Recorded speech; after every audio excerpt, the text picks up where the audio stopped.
All right, what's up, guys? So in this series, I'm going to address Facebook posts from Democrats to me as a Republican in a way that's factual and consistent with no hate.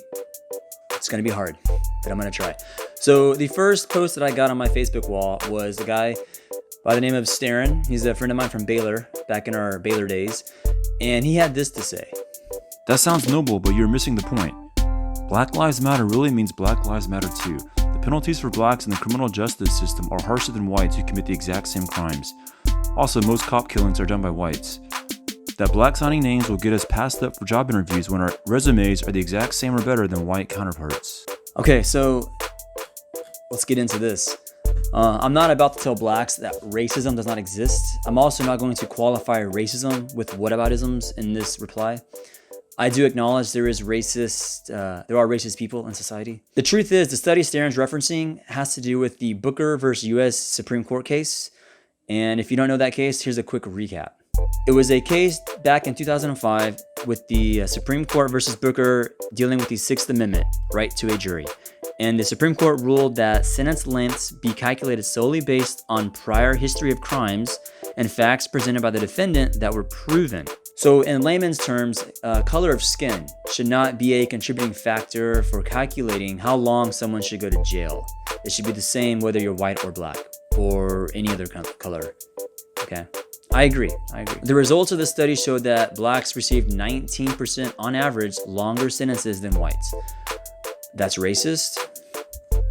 That's unconstitutional and a direct violation of the Sixth Amendment. It's against the law. So for instance, if you had a white guy and a black guy, both convicted of Grand Theft Auto, which comes with a 1 to 3 year sentence, the white guy might get 2 to 3 months less of a sentence than the black guy. Now, the crimes used in this study were child pornography, weapons offenses, drug trafficking, and career repeated offenders. So these were not your typical stealing bread for a family, petty theft, these little misdemeanors type of crimes.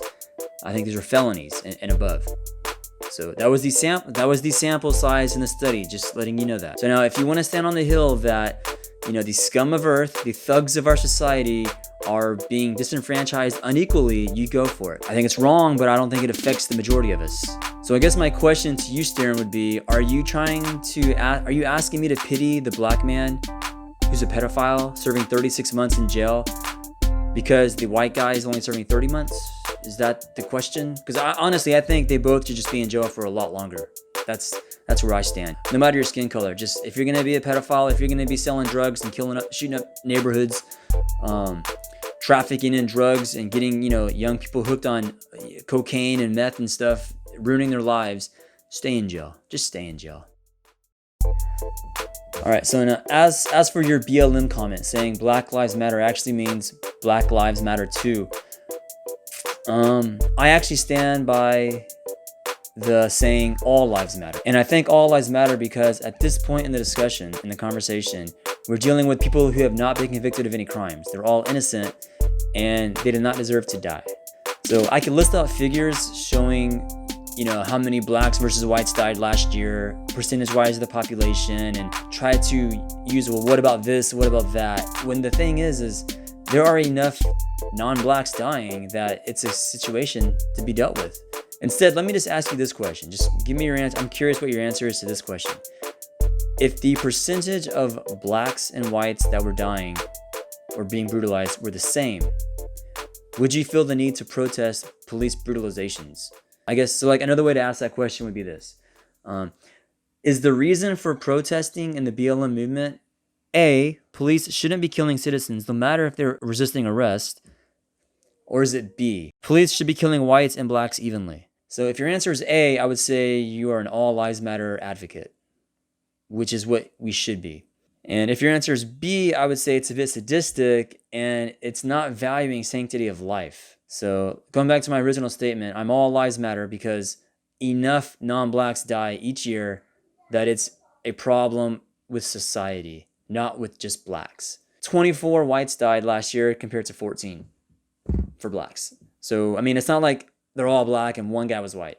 There's too many other cases that are not black for it to be a non-black issue. Instead of dividing the country into race, Let's fight for injustice being eliminated.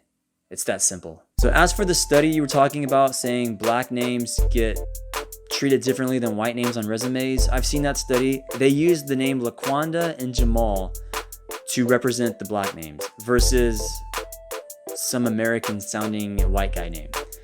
To that I say that was a biased study, because of course if you use a name that sounds American versus a name that sounds some ancestral background ethnic group name, the American name is going to win out. And they repeated that same study taking into account that variable. So for instance, using black names such as Washington, Jackson, Jordan versus white names, common white names like Smith, there was no significant statistical difference in the results. An example, my name is Sokol and my native name, my ancestral name would be Sokolowski. Now, if you're an HR department at a big company and you see Sokol on the resume and Sokolowski on the resume, and all else being the same GPA, same school, everything else, same major, there's a higher chance Sokol will be chosen, just for the mere fact that it sounds American more than Sokolowski. I would just recommend that you don't look at every discrepancy of race to be racism.